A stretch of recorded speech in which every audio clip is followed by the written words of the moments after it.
A very fortuitous thing is that I went out, and I went out again sort of from my background of being independent and running my own business prior to joining UA Columbia.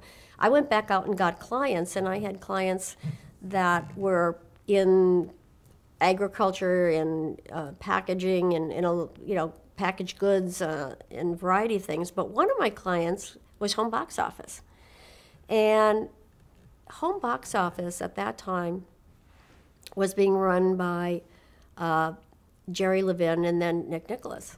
And it was a time when HBO was still bicycling their tapes around the country. They were just not much of a business, really. I mean, that polka event from Pennsylvania was, one of their big initial events. And then they got some regional sporting events like Madison Square Garden.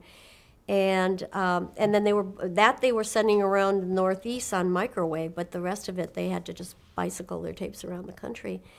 And Jerry Levin was really the guy who championed the use of satellites for delivering programming services in Washington, D.C., to Washington, D.C., to Congress. And that was began in 74, 75, and 1975 is the year that I talk about, the night that changed the course of television history. Because on September 30th, 1975, HBO brought Thrilla from Manila, 90,000 miles around the world by satellite. Ali Fraser, the third matchup, it was a great boxing match. We brought it to Vero Beach, Florida, and into Mississippi, and it was just one of those seminal events.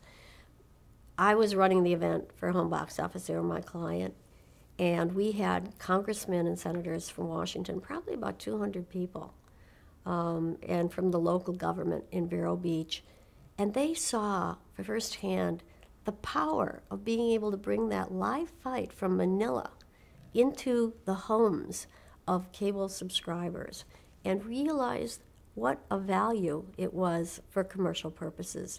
And that's the event that triggered the approval of use of satellites in the cable industry. So there it was.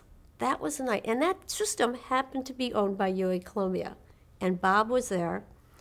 Bob Rosencrantz was there that night. And Ken Gunter, who was the engineer, head of engineering, he actually wasn't an engineer.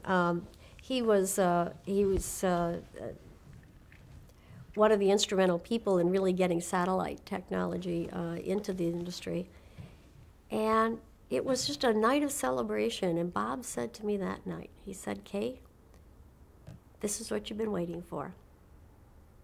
We're going to launch some program networks." He said, "This is really going to drive our business." And it wasn't really, we did no research. It wasn't, hard to think of what to do because HBO had really staked a claim on movies, and we said sports. And so we went after sports and went after the contract for Madison Square Garden as the initial launch, and we launched Madison Square Garden Sports in September of 1977.